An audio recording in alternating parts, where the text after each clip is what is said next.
जो लोग आलोचना निंदा करते हैं उनका यही धर्म है, और कई लोग तो यही देखते हैं कि कैसे हम किसी की बुराई करें। कोई कार्य अच्छा हो रहा है तो इसमें हम बुराई कैसे ढूंढ लें, ऐसे भी लोग हैं, होते हैं। ऐसा नहीं है नहीं होते, होते हैं, लेकिन ज़्यादा नहीं होते, 2-4 ही होते हैं, ज़्यादा नहीं होते। ये भी बात है, ज़्यादा नहीं होते हैं, 2 होते हैं, 4 होते हैं, 6 होंगे बस। क्योंकि समाज में ऐसे लोगों को तवज्जो नहीं दी जाती। कोई भी व्यक्ति ऐसे लोगों की बात को कान में रख करके हृदय में नहीं रखना चाहता, वो तो ऐसे लोगों को बकवास समझता है। इसे कहते हैं मौखर्या। मौखर्या का मतलब है बकवास करना, जिनकी कोई सुनता भी नहीं है। और आप विचार करो, ऐसे लोगों की उनके बच्चे भी नहीं सुनते। अगर उनका रिजल्ट देखेंगे तो उनके बच्चे भी उनकी नहीं सुनते होंगे। बच्चे तो छोड़ो, उनकी पत्नी तक नहीं सुनती होगी ऐसे लोगों की। अब ये तो बताओ, जिनके बच्चे ही नहीं सुनते हो तो पड़ोसी कैसे सुनेगा? लेकिन सामने वाला ये समझता है कि मेरी सब सुनते हैं, लेकिन पहले वे खुद ही देख लें कि हम घर में हमारी कितनी लोग मानते हैं। विचार कर लें और अच्छी बात कहिए, आपके बच्चे भी मानेंगे, आपकी बहुएं भी मानेंगी, आपके परिवार में सब मानेंगे अच्छी बात को। खराब बात को कोई भी स्वीकार करने वाला नहीं है, ये बात समझिए। अच्छी चीज को अच्छी बात कहोगे, आपको कई दिनों तक याद किया जाएगा। हाथ में एक ऐसी लकीर होती है जिससे ये पता चल जाता है इस व्यक्ति, यदि ये व्यक्ति मर जाए तो कितने दिन तक इसका नाम चलेगा। एक ऐसी लकीर भी इस हाथ में होती है, उस व्यक्ति का नाम कितने दिन तक चलेगा। आपको आप बताओ कि सन 1100 में कौन कौन से आचार्य थे, आपको मालूम है? नहीं मालूम। एक आचार्य मालूम है, नेमी चंद्र सिद्धांत चक्रवर्ती, मालूम है? क्या एक ही थे? उनके साथ में 12,000 साधु थे। कोई नामो निशान है? नहीं है।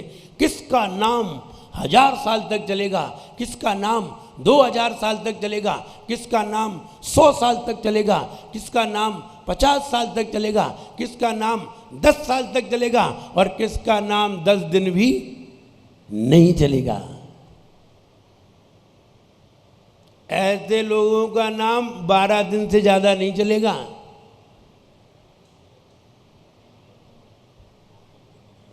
वो 12वें दिन भी बड़े कष्ट से नाम लिया जाएगा। समझिए क्यों ऐसे लोगों का नाम नहीं चला। अच्छे लोगों का नाम चलता है, जो अच्छी बातें करते हैं, अच्छी प्रशंसात्मक बातें करते हैं, और जो भगवान का नाम स्मरण करते हैं, और जो हर किसी की प्रशंसा करते हैं, उनकी प्रशंसा कई दिनों तक होती है। और जो किसी की भी आलोचना करते हैं, उनकी प्रशंसा कहीं नहीं होती, बल्कि आलोचना होती है। इसलिए खैर हम बाद में बताते रहेंगे, अभी बहुत सारी बातें हैं। अभी तो पूरे पर्यूषण तक चलना है। ये ज्योतिष छोटा मोटा थोड़ी है, बहुत बड़ा ज्योतिष है। अभी तो अंग निमित्त कहा जाएंगे, अभी तो तिल निमित्त पूरे कहाँ हुए हैं, वो भी चलेंगे। आइए जाप देखते हैं। ओम ह्रीम अर्हम नमो आसी विषाणम, ओम ह्रीम अर्हम नमो आसी विषाणम। एक बात जरूर है, भक्तामृत शिविर में बैठे लोग, हम इन्हें क्रीम इसलिए कहते हैं, अच्छी चीज खाने वाले लोग बहुत कम होते हैं। कितने लोग इसमें ऐसे हैं जो मक्खन खाते होंगे? कोई नहीं खाता। मक्खन खराब है कि अच्छा है? जो ताजी है वो अच्छा है, और जो ताजी नहीं है वो अच्छा नहीं है। तो कहने का मतलब ये है, अच्छी चीज़ बहुत कम लोग खाते हैं। ऐसे ही क्रीम बहुत कम लोग खाते हैं, क्रीम बहुत कम लोग खा पाते हैं। और ये जिनवाणी की बातें हैं, ऐसी बातें हैं जिसको सुन करके आपको अगर क्रोध भी आ रहा होगा तो आपका माथा ठंडा हो जाएगा, क्योंकि आपको मालूम चल जाएगा कि अगर क्रोध करने से और आलोचना निंदा करने से हम ब्रेन हेमरेज के शिकार होते हैं। और ध्यान रहे, हम साधु भी हो जाएं और साधु होकर के भी अगर हम किसी की साधु की आलोचना निंदा करें तो भी साधु होकर के भी ब्रेन हेमरेज होने के संकेत होते हैं। तुम साधु हो गए तो भगवान नहीं हो गए, साधु ही तो, इंसान ही तो हो। और इंसानों को ही ये रोग होते हैं, भगवान को नहीं होते। इसलिए इंसान हो तो इंसानियत से रहो और इंसानियत को सीखो। आशी विषाणम, ऐसे मुनि महाराज, आशी अर्थ समझिए, आशी, आशी माने होता है आशीर्वाद। आशी, आशी के दो अर्थ होते हैं, नंबर एक आशीर्वाद, नंबर दो समझ, अंदर का अभिप्राय, भाव, इसे भी आशी कहते हैं। आशी माने होता है अनुमति, आज्ञा लेना।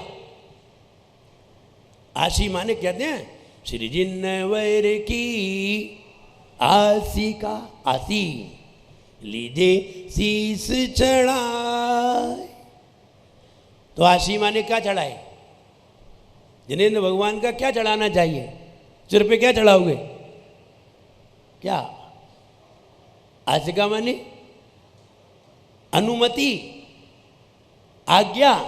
उनकी आज्ञा सिर में धारण करो। श्री जिनवर की आशिका लीजे शीश चढ़ाए, सिर में धारण करो। भव भव के पातक कटे, उसके जन्म जन्म के पाप मिट जाते हैं। जो जिनेंद्र भगवान का आशीर्वाद लेता है, जो जिनेंद्र भगवान की आज्ञा को अपने सिर में धारण करता है, आज्ञा धारण करता है, उसके भव भव के पाप कट जाते हैं। ये आशी विषाणम, वे मुनि महाराज जिनका आशीर्वाद फलित हो जाता है, वे जो कह दें वो हो जाता है। अगर उन्होंने कह दिया बस वो कह तो दें, कहलवाना क्या सरल है? सरल नहीं है, बहुत कठिन है। कोई व्यक्ति आए और कहे महाराज मेरा ये काम हो जाए, आशीर्वाद दीजिए, तो आशीर्वाद तो दे देंगे, लेकिन क्या वे तुमसे कहेंगे कि हाँ ऐसा होना चाहिए? नहीं। और तुमसे कह भी दें तो मुंह से कहा है या दिल से कहा है? अगर दिल से उन्होंने कह दिया तो फिर कार्य होता है, क्योंकि कोई भी कार्य होता है तो वो पुण्य के उदय से होता है, अच्छी किस्मत से होता है। और अच्छी किस्मत अगर साधु की है, साधु के पास तो किस्मत ही किस्मत है, अच्छी किस्मत उसके पास है।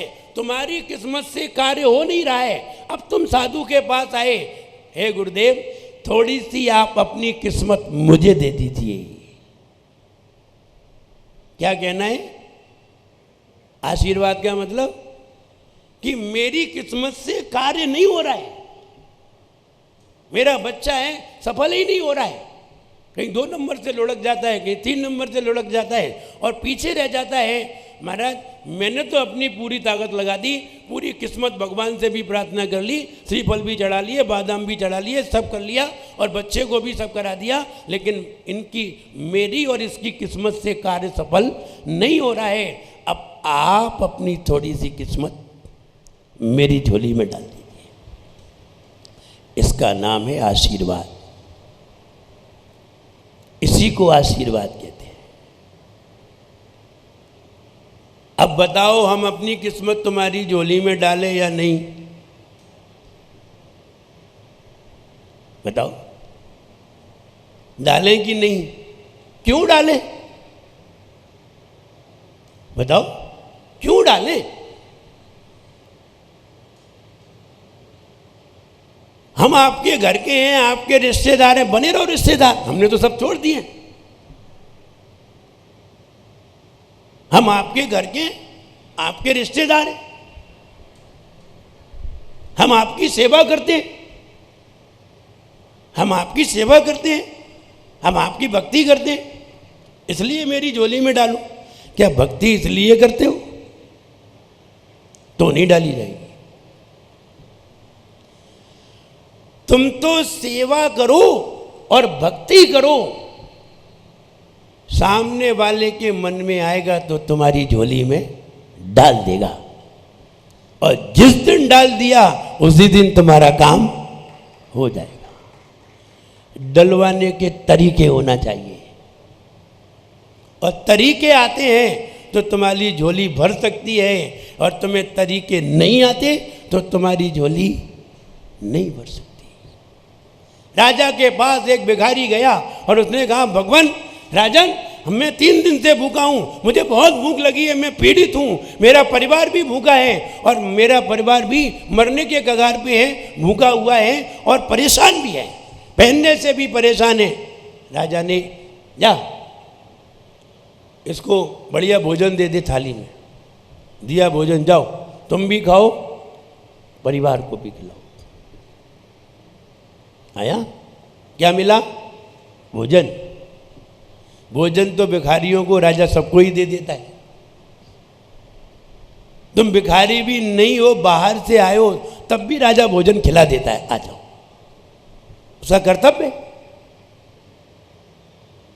अपनी समाज में कोई व्यक्ति आए दर्शन करने तो अपन क्या करते हैं, आइए साहब भोजन करिए, भोजन तो कोई भी खिला देता है। लेकिन एक व्यक्ति गया, राजन धन्नो आपने कितने पुण्य किए होंगे, मुझे लगता है आप जैसा दुनिया में कोई नहीं है, कितने पुण्य किए होंगे आपने, तब आपने ये राज्य पद पाया, धन हो गए, हम तो आपके दर्शन करके ही धन हो गए, हम तो आपको पाकर के ही धन हो गए, मैं बहुत किस्मत वाला हूं कि आप जैसे हमें मिले। व्यक्ति खुश हो गया, राजन खुश हो गया, ले अपने गले में से उतारी, जा आशीर्वाद। क्या मिला? रत्नों का हार।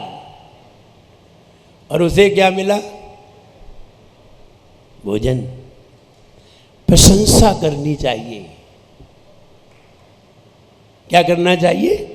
प्रशंसा करनी चाहिए। एक व्यक्ति आया, राजन है, राजा तो ऐसा ही है, राजा तो ऐसा ही है, इसे ना तो चलना आता है ना इसे बोलना आता है। और ऐसा आके कहते तो राजा तुम्हें क्या देता? 2-4 और ठोक देता।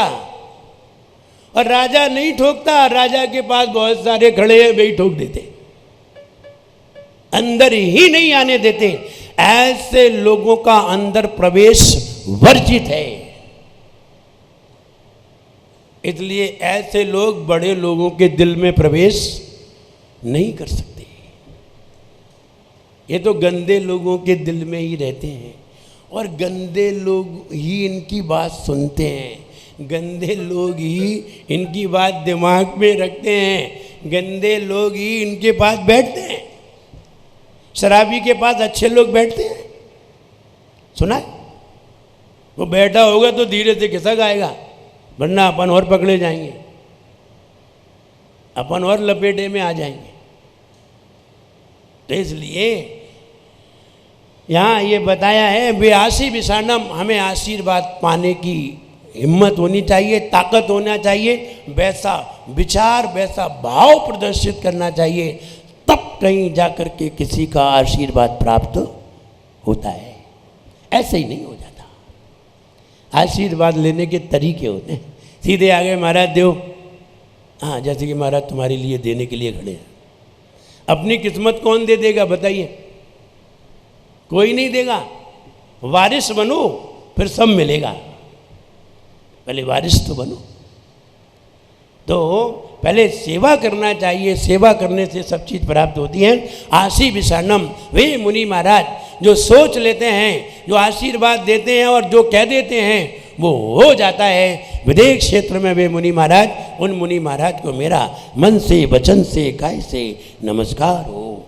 वे मुनि महाराज वे होते हैं जिनके बात नियम से सख्त होते हैं, लेकिन दूसरे मुनि होते हैं, भले ही वो उतने तपस्वी नहीं हैं, लेकिन उनकी बातें भी कहीं ना कहीं सही होती हैं। इसलिए जो साधु ज्ञानी होते हैं, जो साधु ज्ञान की धारा में रहते हैं, उनकी तो बात ही अलग है। इसलिए आइए अर्थ देखते हैं। चित्र में देखिए, चित्र में क्या कह रहे हैं? आदिनाथ भगवान विराजमान, सिद्ध भगवान जैसे विराजमान है, और अलग अलग सीढ़ी बनी हुई है, और अलग अलग सीढ़ी से अलग अलग जाते हुए लोग हैं, और अलग अलग जाते हुए लोग हैं, वो अलग अलग भाव को प्रदर्शित कर रहे हैं। पहले ब्रह्मचारी बन करके जा रहे हैं, फिर मुनि बन करके जा रहे हैं, और फिर सिद्ध भगवान का ध्यान करते हुए जा रहे हैं, और फिर आगे जाकर के वो तीनों लोक के ऊर्ध्व भाग पर विराजमान हो गए। तो ये आचार्य महाराज बता रहे हैं, भगवान पहले कोई ब्रह्मचारी बनता है, हमारे दीपक भैया हैं, पहले ब्रह्मचारी बने, अब धीरे धीरे महाराज बनेंगे, अब महाराज बनेंगे, फिर मुनि महाराज बनेंगे, फिर मुनि महाराज बन के ध्यान लगाएंगे, और ध्यान लगा करके अंत में सिद्ध सला पर जाना ही लक्ष्य है। तो पहले ब्रह्मचारी, फिर साधु, फिर ध्यान, और फिर सिद्ध भगवान, ऐसा क्रम है। तो आचार्य महाराज ये बता रहे हैं, भगवान जो व्यक्ति आपको हृदय में धारण कर लेता है, जो व्यक्ति आपका ध्यान लगाता है, वो व्यक्ति एक दिन मृत्यु को जीतकर आप जैसा ही मोक्ष पद प्राप्त कर लेता है। जहाँ आप हैं वही वो पहुँच जाता है, लेकिन कब? धीरे धीरे, एकदम कोई नहीं पहुँच जाता सीधा, तो धीरे धीरे। तो वो क्रम बता रहे हैं, पहले ब्रह्मचारी बनो, साधु बनो, ध्यान लगाओ, और सिद्ध भगवान का ध्यान लगाकर, जो भगवान सिद्ध भगवान का ध्यान लगाता है, वो मृत्यु को जीत लेता है। वही मृत्यु को जीत पाता है जो सिद्ध भगवान का ध्यान लगाता है। और सिद्ध भगवान का ध्यान लगाने के लिए केवल व्रती और ब्रह्मचारी होना जरूरी नहीं है, मुनि पद पाना भी जरूरी है। और जहाँ हमें मुनि पद मिल सके, जहाँ हम मुनि बन सके, जहाँ हम साधना करके, जहाँ हम मुनि बन करके समाधि पा सकें, हमें उसकी खोज करना चाहिए।